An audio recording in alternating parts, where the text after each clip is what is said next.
You are listening to continuing coverage of the trial of Chad Daybell from True Crime Today and the Hidden Killers podcast. Let's go back to the courtroom. All right. Thank you, counsel. We took up a evidentiary ruling outside the presence of the jurors. Mr. Pryor, you may continue with your cross-examination. We talked a little bit about the fact that you're aware that Alex visited the gun range in September of 2019, right? Yes. You're not aware of whether he had visited or went to any gun ranges when he was living in Arizona 6 months prior. You didn't look into that. Is that right? That's correct. Okay. Now, officer, this will be tricky. On your Homer J. Maximus, you talked about a number of searches. And you recall that, correct? Yes. Oops, Judge, this is the Elmo. I'm sorry. And what is it you're publishing? Okay. This is part of Exhibit 107B. And this talked a little bit about the gun and the distance and everything else, correct? Yes. And what I'm wondering about is that the first one that says the Grendel drop 100 to 200 yards, correct? Yes. Okay, now, Tammy Daybell's driveway, and you described it as the distance between the end of the desk there and towards this first section here, correct? Yes. And for a clear record, we're 30 to 40 feet? Sure. Okay. Now, if we do math and look at 100 yards, how many feet is 100 yards? Do you know? Well, I can help if you'd like. Yeah. Help me out. Yeah, me too. I had to look at, no, I didn't have to look it up. It's 3 feet per yard. Correct. Okay. I'm sorry. And I know you weren't, that's not fair. It's 3 feet per yard. Okay. You know that, right? So if we're looking at a Grendel drop, we start at 300 feet, right? Okay. And then if we go to 200 yards, we go to 600 feet. Would that be fair? Yes. Now, none of those feet distances really apply to Tammy Daybell's driveway, right? Not her driveway. Okay. And then the 100 yards to 300 yards is the same thing, 300 feet to 900 feet, correct? Yes. So obviously what he was looking at this point is the distance on how to put a rifle and the amount of drop after you shoot it, that the bullet drops after a certain distance, right? Yes. And when was this in October? This was searched October 8th. Okay. And, when I looked at this, I was curious, is there any indication that Alex Cox purchased a big game hunting license in October? That I am unaware of. Okay. And would you agree with me that October is also hunting season for various big game? It is hunting season, yes. Okay. And then he looked at, and you could use a Grendel for a hunting gun. Is that correct? You could, yes. Yeah. Okay. And if you were to purchase pants and just trying to just conceal yourself while you were out hunting, it wouldn't be inappropriate to buy different various suits to conceal yourself. Would you agree with that? Yes. Okay. Oops. I'm grateful to whoever put the tape up there. And then we go to October 10th. How to prepare your AR for cold weather. Now, if you're out shooting and you're out hunting, and I'm not suggesting we use an AR for hunting, but in October when you're out hunting, that's a cold time to go hunting, isn't it? Yes, it could be cold. Okay. And then we talked a little bit about the ghillie suit, and potentially that could be something that could be used as a hunting outfit when you were out in the game hunting, right? Could be, yes. Yeah. Well, you can buy those at Sportsman's Warehouse or Cabela's or any of those stores, right? Yes. You looked into that, and that's where you get them, right? You can, yes. Yeah, Sportsman stores for outdoor activities in October, right? Right? Yes, you can buy them there. Okay. Now, what we did is then we looked at a FBI simulation of shooting a 5.56 through car doors and walls. And a 5.56 is a type of a bullet, right? Yes. Okay. And that's a specific bullet. And what it appears is there was a search to see what kind of a bullet would go through car doors and walls, correct? Yes. And then you would also see what kind of caliber under that would penetrate a windshield, correct? Yes. Now we know that the allegations about Alex Cox is that he took a shot at Brandon Boudreaux, correct?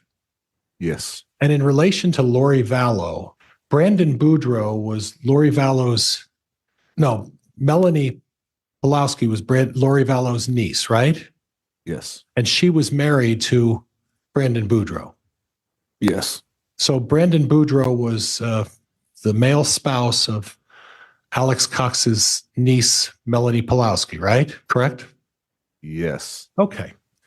So Alex Cox took a shot at the male member of the relationship between Melanie, Lori's family, and the male, right? Yes. And then Alex Cox murdered husband number 4 by taking a gun and shooting him at close range. And that was Lori Vallow's husband number 4, correct? I'm not sure what husband it was. Okay. Well, she's had 5, right? Okay. Well, do you know that? I'm not 100% sure on how. Oh, that's okay. That's okay. Okay. So, but we do know that Alex Cox is accused of murdering Charles Vallow, correct? Yes. Okay. Now, when I go down, you testified that Chad Daybell, well, before we get that, it would seem that, would you agree with me that it would seem that the searches here, the Google searches, would suggest that Alex Cox is looking at shooting at some sort of a Dodge Dakota vehicle. Would you agree with me? Yes. And it looks like it wasn't for target practice. It was to do some harm, correct?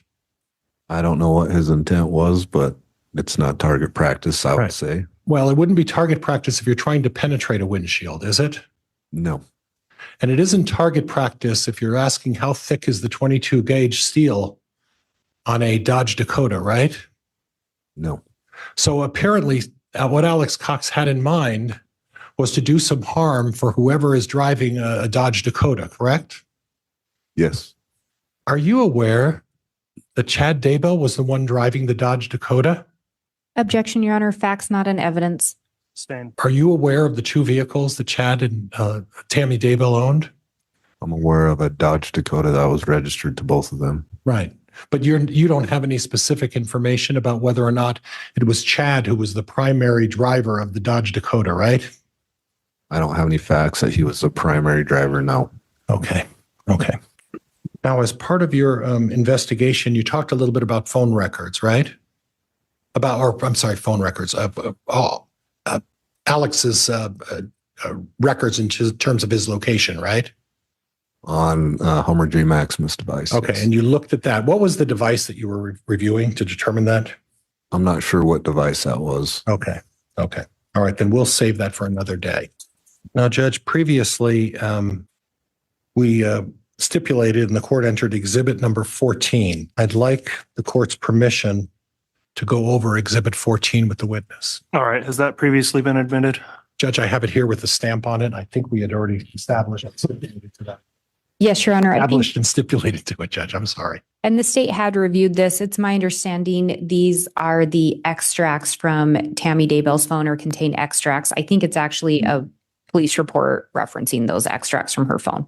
Okay. It's been admitted, so it may be published. Okay. If I could just have a moment, Judge, I'm sorry.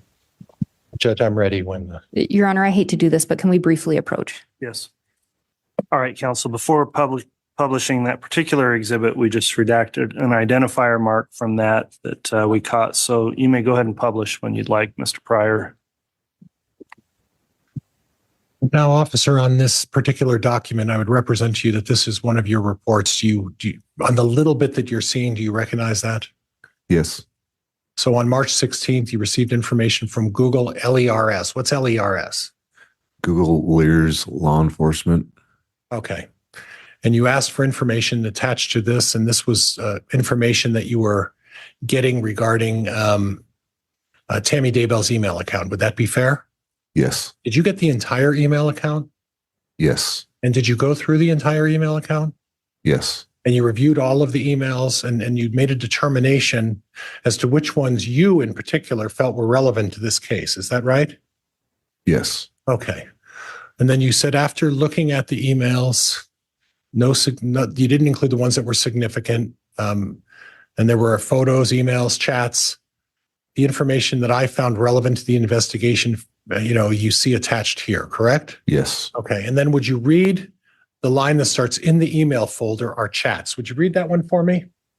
In the email folder are chats between Tammy and Mark while on his mission. Want me to read the whole? If you would, if you don't mind. There are also chats between Mark, Tammy, Seth, Garth, and Emma. During some chats, it is very clear that Chad is messaging. In the chats, it is also clear that chats are coming from Tammy's email. Okay. And then I'll go to the next line saying, looking over the inbox of Tammy's email, it shows, oh gosh, I'm so sorry. Let me get a record, right? Looking over the inbox of Tammy's email, it shows the first section is chats, mainly with Mark, while he is on his mission. In the chats, it does not show the time or date when the chats are taking place, right? Yes. Okay. Then the line below, why don't you read the line below for me? While looking over the chats, there are several that lead me to believe Tammy, along with Mark, Emma, Garth, Seth, and Leah, have knowledge of the belief in light and dark people that Chad talked about and believed. Okay. So what I gather from that is your assessment in the reports that after you reviewed all of the emails and you said you reviewed them all. Yes. That's a significant job. Yes. And in reviewing all of those, you came to the conclusion that the Daybell, Tammy Daybell, Chad Daybell, and his 5 children had knowledge of the belief in light and dark people. Yes. And the light and dark is a religious reference that's mentioned by Chad, right? Yes. It's mentioned by other people in this case, right? Yes. It's also mentioned to some extent in predominantly most religions. Would you agree with that? Say that again. Predominantly in most religions, there's a reference to light and dark, right? I can't testify that because I don't know all the religions. Okay. And then the religious practice that these folks practice, that Tammy and the children and Chad practices of what faith? LDS. Okay. Okay. Then we go on and if you would, I'll take a look at the next one where it says during the chats, Mark's camera was not working and Tammy informed him that his camera was cursed and Dad was removing it, right? Yes. Okay. In more chats, Mark asked if anything was found or notable in him when he was body coded. I'm not sure what body coded means. Do you have any knowledge of what being a body or body coded talks about? No. Okay. Okay. But it was Mark who was talking about the body coding. Would that be your assessment? Yes. Okay. And then Tammy responds, you has a lot of weapons, negative chords and curses, plus trapped emotions. We cleared out quite a bit. We'll do that more regularly for you. So second to the last sentence says we cleared it out, right? Yes. Would you believe that was Tammy and Chad who were clearing out these negative chords and curses? In this email, yes. Okay. And then we'll do that more regularly for you. And again, we'll do that more regularly for you. That implies that it was both Tammy and Chad talking about helping them clear out these weapons, right? Yes. Okay. Then we go down to the next one, and it starts with on another chat. Chad said, Mom and I taught 12-year-old Sunday school yesterday. Canyon Scott's actions confirmed he is 4.2 dark. You see that? Yes. Do you have any knowledge as to whether Canyon Scott is dead or has been murdered or any investigation into that kind of a matter? I have no knowledge of that. Okay. And do you know who Canyon Scott is? I do not. Okay.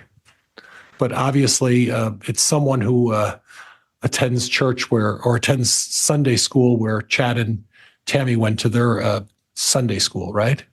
Yes. So we could presume that it was someone in Fremont or Madison County, right? Yes. Okay. And then it goes on, I will enjoy watching his growth to world terror and domination. And then Emma replies, I like Canyon though. I'll slow down. I'm sorry. I'm so sorry. The next line is, I will enjoy watching his growth to world terror and domination, right?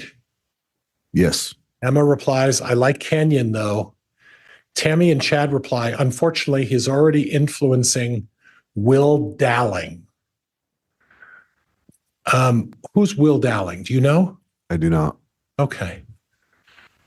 Then Mark goes, I like Jose and I can't pronounce that last name, Ojeda also. Then Mark says, darkness is interesting. And then Tammy and Chad both say, maybe they are influencing you too. They are charming, right? Yes. So we don't have any information about Jose Ojeda or anything about him, any criminal activity associated to his demise, right? Not that I'm aware of. Okay. Judge, it's 12 o'clock. Judge, it's 12 o'clock. I don't know. This may take a while. Sure. It's up to the court.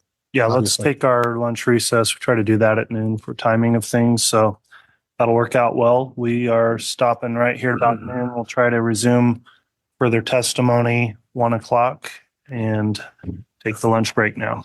And Judge, may I leave my stuff up here? Yeah, we'll secure the courtroom and you can leave that there, Mr. Thank you, Your Honor. All right, please rise.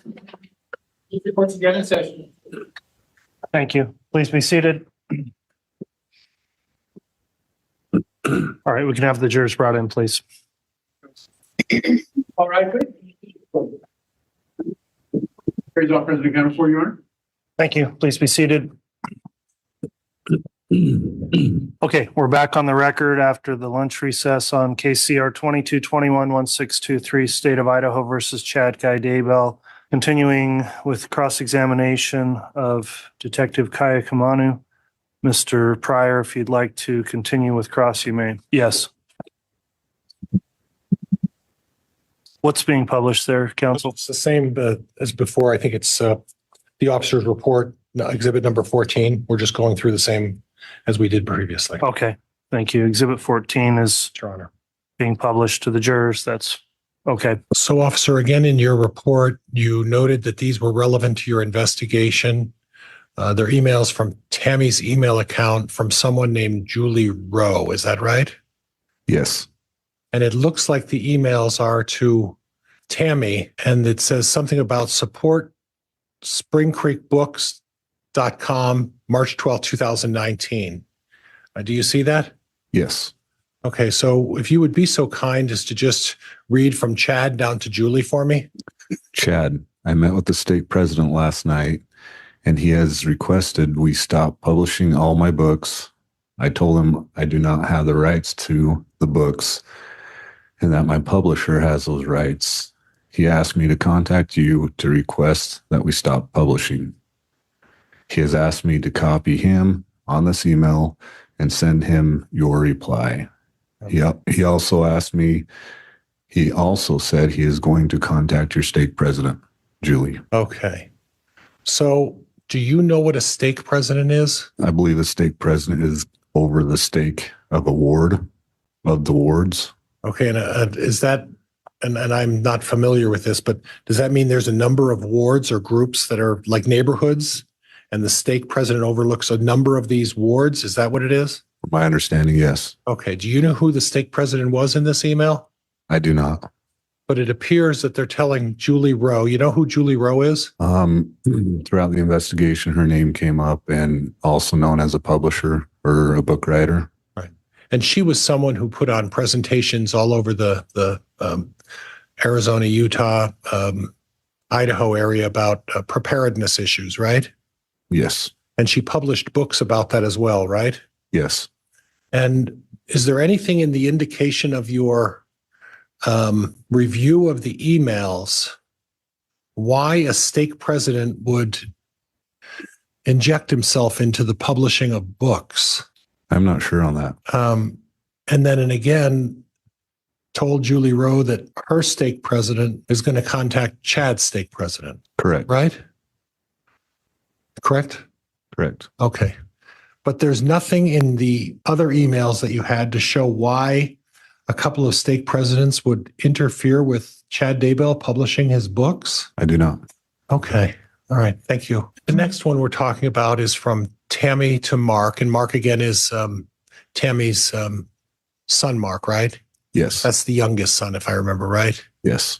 And the date of this email is March 31st of 2019, correct? Yes. And it's Tammy writing to her son, Mark. and I'll read. I've got Dad and Garth doing a C to 5K, and then in parentheses, couch to 5K. So I would you interpret that to mean that the C would mean couch and the number 2 would mean 2, like TO, to 5K? Is that how you would interpret that? Yes.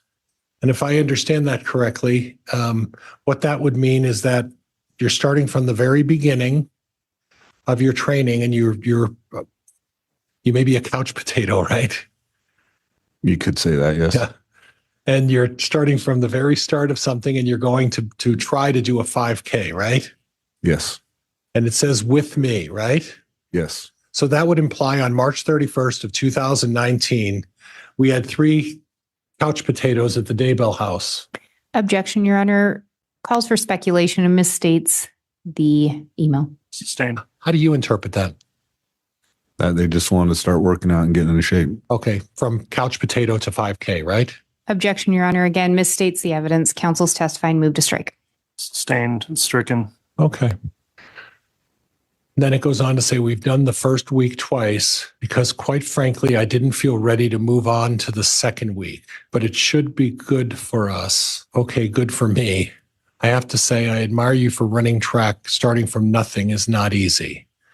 Now, when you see the term starting from nothing is not easy, it's not particular whether we're talking about Tammy starting from nothing or whether it's Mark starting from nothing, right? Correct. It's unclear there, correct? Correct. But then you put in there not the full email. Is there further explanation in there that maybe explains who we're talking about, who's starting from nothing on this couch potato issue? No, there is not. Okay. All right. Well, thank you for that. And then we'll move on. And it's from Tammy to Mark again on April 14th, 2019. I tripped over the duck gate on Saturday and landed hard on my right hand. And the bucket of eggs I was carrying, it hurt so bad, I just lay in the driveway and cried. Then I got up, cleaned up the egg mess with my left hand, and went in the house to find Dad. Luckily, I seemed to have only bruised it. Of course, Dad blessed it, so it may have been worse. Okay? And there's nothing, what's the evidentiary issue of this? So during the during the investigation, it was said that Tammy had a hurt wrist, Right. and that she was taking medication for it. So this goes back to, instead of a possible fainting spell, she had tripped over the duck gate and fell and hurt her wrist. So that was relevant to me putting this in my report. Okay, thank you. And again, that's not the full email that you provided to us today, right? It was not. Okay, and was there any further explanation that as to what caused Tammy to trip? She tripped over a bucket. Okay, did she trip because she had a dizzy spell? Did she trip because she had a seizure? Well, this says I tripped over a duck gate. So she had tripped over a duck gate, causing her to fall. Okay, so we don't know if it was just she ran into the duck gate or she had some sort of medical condition that caused her to trip over the duck gate, though, right? Objection, Your Honor. Calls for speculation. The email speaks for itself and asked and answered. Sustained. You don't know the all of the facts behind what's centered around the reason for the trip over the duck gate. Would that be fair? Objection, Your Honor. Calls for speculation. Again, the message speaks for itself. I'm not asking him to speculate. I'm just asking whether it was explained, Judge. Overruled. In this email, I would just take it as she tripped over something. Okay. All right. Fair enough. Thank you. And then lastly, from Tammy to Mark on April 28th, Dad is in Houston and won't be back until Monday night. So you'll just have to get to talk to me tomorrow. And what's the significance of that? So on this one, this correlates with some of our other records showing that Chad was in Houston, and that Tammy was home alone. Okay. Next one was something about, and I don't see something that identifies the date, but it was something about a zone conference. Do you know what that was about? I am not sure on that. Okay. And then does it seem like your tapeworm medicine worked? Who's talking to who there? Do you know? I would believe Tammy is emailing and talking with Mark on this one. Okay. So it's Tammy who's suggesting that there was some tapeworm incident. She was having some sort of malady. Correct. This might be a continuation of the page before, possibly. Okay. And the page before would have been this malady with the tapeworm, would have been on the 28th of 2019. Would that be fair? Correct. Yes. Thank you for clearing that up. Okay. And then she goes on, I guess I should ask you, is that Tammy who said, I haven't slept well since Dad has been gone. I'm hoping to sleep well tonight. Yes. Okay. Okay. Then we're going to June 30th of 2019. Is that right? Yes. And then let me read this, and then I'll talk to you a little bit about that. Another adventure we had this week involves a raccoon. Last year we had skunks. This year, a raccoon. We thought stray cats were getting into the cat food, but nope. Garth saw it one night and it was a raccoon. We borrowed a little trap from Matt Price, but when Garth went out to check it that night, the raccoon ran up the tree by the trap. It was huge. No way it was going to fit in the trap. It was larger than Chase and had really long teeth. Garth kept his flashlight on it and called us in the house. Dad got his gun. He shot it out of the tree, then shot it again as it tried to run across the yard. We now have a raccoon buried in the compost heap. Something else got into a cat food a couple of nights ago, so we borrowed a larger trap from Matt. We didn't catch anything last night, so we'll see if we get anything tonight. If we do catch anything, Matt asked us not to shoot it because he has a friend who will use whatever we catch to train dogs. Joel I think that's Nickel, told me they've got a couple of raccoons and skunks they've been trying to trap, and some coyotes have been eating chickens at houses over by Jordan Graham's house. In all, it's been a crazy year with wildlife. Do you see that? Yes. And could you identify the date when they're having this crazy year with wildlife? June 30th, 2019. Okay. And the allegation with Chad Daybell is that there was an email that the prosecutor has alleged may have a different meaning, but that was September 30th of 2019, correct? September of 2019. I'm sorry. I guess I'm unaware of what email you're referring to. Well, would it be fair that the allegations are that they discovered JJ and Tylee's body and that they are presuming as part of your investigation that they were buried in Mr. Daybell's property in September of 2019? Yes. Okay. And there was some email by Chad Daybell that made mention of a raccoon. You recall that? Objection, Your Honor, misstates the evidence. Abstain. Okay. So from what I gather, the allegations about the children being buried on Chad Daybell's property was the same year as this email as well, correct? Yes.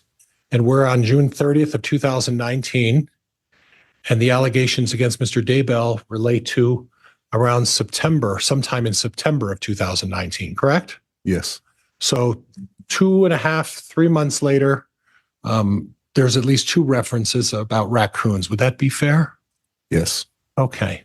And there's a reference that they buried this raccoon in a compost heap. Where's the compost heap on Mr. Daybell's property? Do you know? I'm not sure about Okay. that. All right. And then we go on to July 7th of 2019, right? Yes. Here is the second raccoon.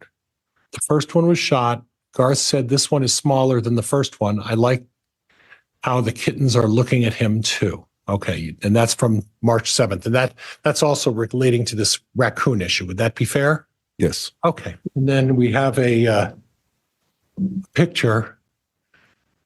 Dad has lost a lot of weight. He just doesn't seem to eat much anymore, and he is exercising.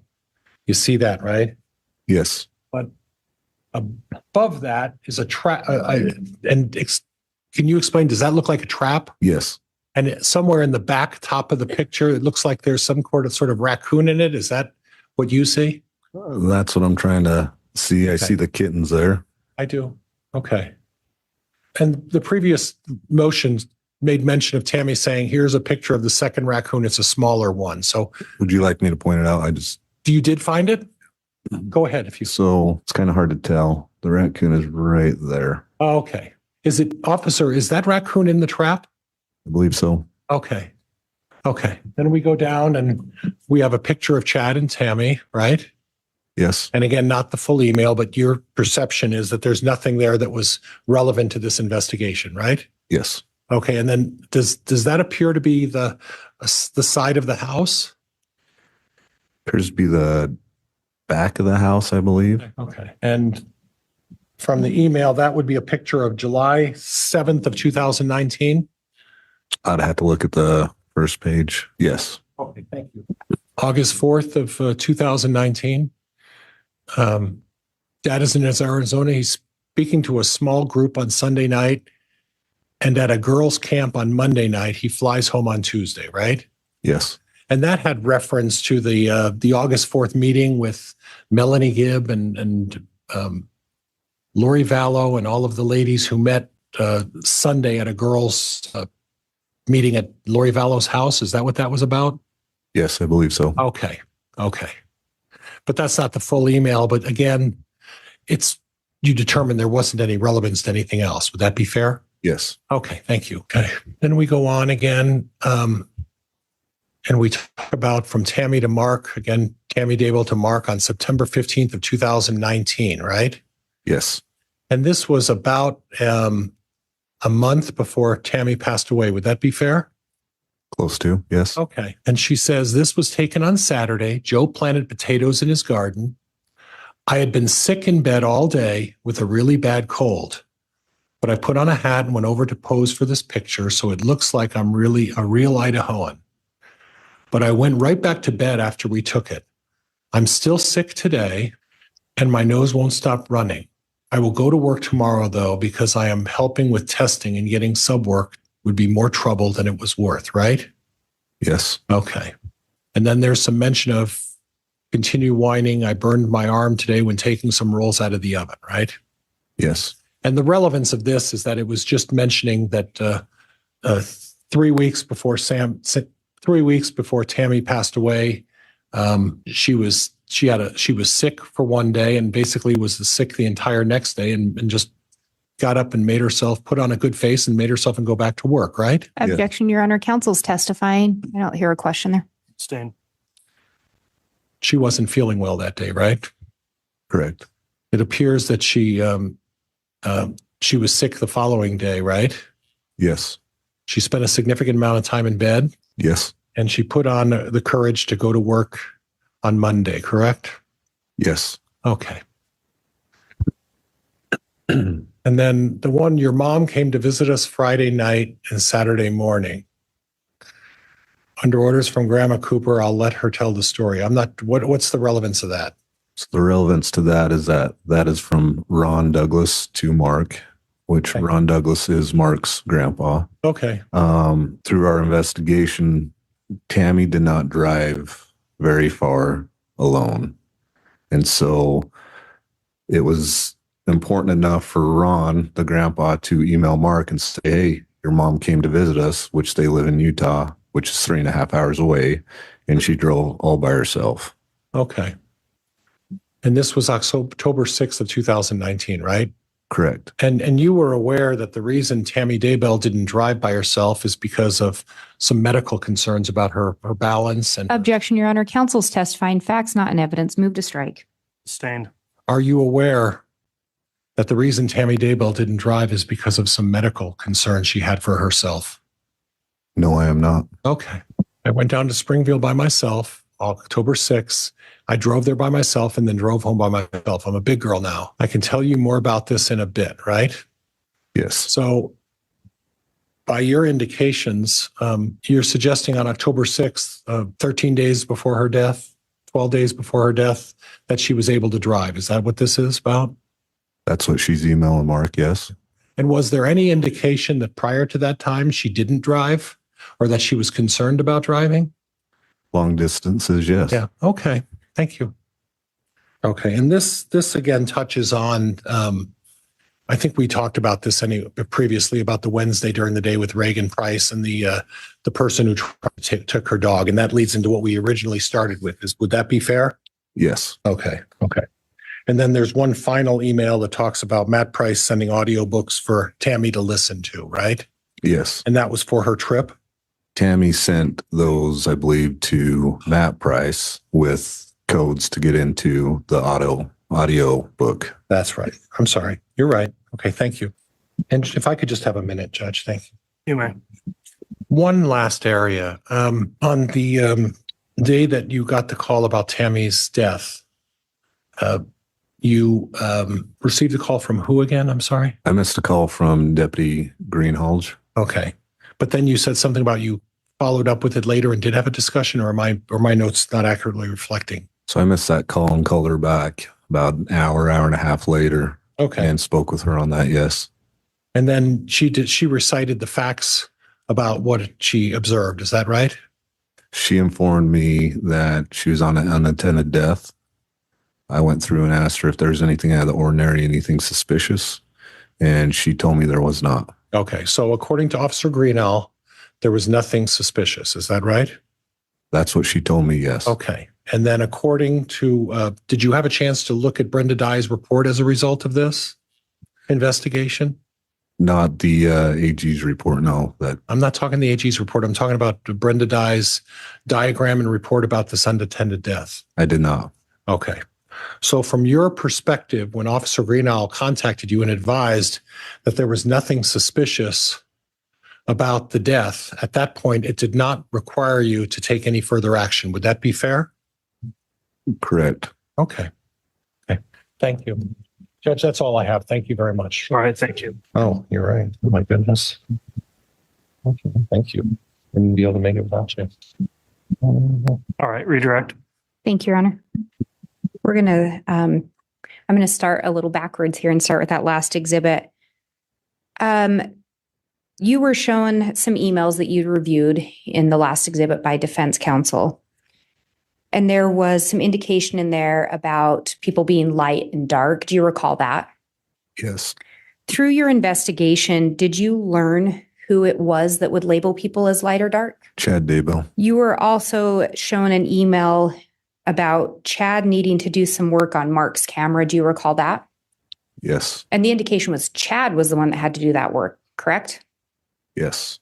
And I think specifically it referenced the camera was cursed. Yes. Mark wasn't at the Daybell residence. Is that correct? That's correct. Mark was on his mission? Yes. It was brought up that Chad had labeled some 12-year-olds as dark. Do you recall that? Yes. You were asked if those kids are still alive to the best of your knowledge. Are they? The best of my knowledge, yes. I hope so. Were those Lori's minor children? No. Were they obstacles to Chad and Lori being together? No. There was also an email on March 31st of 2019 where Tammy was talking about getting ready for a 5K. Do you recall that? Yes. Did that indicate to you that Tammy was active? It's hard to say active. Working out, you do different things, right? And trying to stay in shape, you do different things. Some people may run to stay in shape. Some people may go lift weights to stay in shape. So that may just have been something different she wanted to try. Did it indicate to you that Tammy had a desire to at least do something to be active? Yes. Then you were shown an email that Tammy sent to Mark on April 28th of 2019 about Chad being in Houston. Yes. And can you remind us what the significance of that was? The significance with that was we have information that Chad had gone there with Lori, and her emailing Mark saying that Chad's in Houston just kind of confirmed that. And later on in that same email, we see Tammy say, I haven't slept well since Dad has been gone. Do you recall that? Yes. So Tammy indicated she wasn't sleeping well and Chad was in Houston with Lori. Yes. Then the next one, there's a couple texts about a raccoon. Do you recall, or not texts, excuse me, a couple emails about a raccoon? Yes. And the first one is on June 30th of 2019, correct? Yes. And in that one, there's mention of having a flashlight. Yes. Did it appear that the raccoon was shot at night? Yes. Then we see another email on July 7th of 2019 with an image of a raccoon in a trap, correct? Yes. Do you recall ever seeing an email from Tammy to Mark about a raccoon in September of 2019? I did not. So Tammy emailed Mark twice about seeing a raccoon, but no messages in September of 2019 to Mark that you recall. Not on this email, no. Then you were asked about the message from Tammy to Mark on August 4th of 2019 about Chad being in Arizona. Do you recall that? Yes. And in the message, Tammy indicates that Chad is at a girls' camp. Yes. Was he at a girls' camp? He was at a conference I believe at Lori's house. So again, he was with Lori on August 4th of 2019. Yes. Do you recall when Charles Vallow was killed? July 11th, 2019. There was an email also shown that was from Tammy to Mark on September 15th of 2019, where Tammy references having a cold. Do you recall that? Yes. And Tammy indicated she was in bed for a few days. Yes. And that was in September. Yes. Any similar email message to Mark in October about Tammy being sick? No. Then you're asked about some messages on October 6th, one from Ron Douglas to Mark and one from Tammy to Mark about Tammy visiting Springville, Utah. Do you recall those? Yes. Through your investigation, did you learn anything about Tammy having a medical concern that kept her from driving? No. Through your investigation, did you learn who encouraged her to go to Springville that weekend? Yes. And who was that? Chad Daybell. And circling back, Detective, do you recall the email, you've been shown it by both myself and defense counsel, that was from Tammy to Mark about the attempted shooting? Yes. And you were asked some questions about Regan Price and Tammy mentioning some things Regan had shared with her about a lady trying to steal Regan's dog. Do you recall that? Yes. Regan described a lady trying to steal her dog, correct? Yes. Did Regan ever mention the lady having a firearm? No. Did Regan ever mention the lady being dressed all in black? No. You were asked quite a bit about the Daybell's driveway. How many driveways are at the Daybell residence? 2. And you were asked about a longer driveway. Would you consider that the front or back driveway or side driveway? The back driveway is a very longer driveway compared to the front driveway. And Your Honor, I'm going to ask to be handed State's Exhibit 291. Very well. There's more to come in the trial of Chad Daybell. Press subscribe so you don't miss any of our continuing coverage right here from True Crime Today and the Hidden Killers podcast.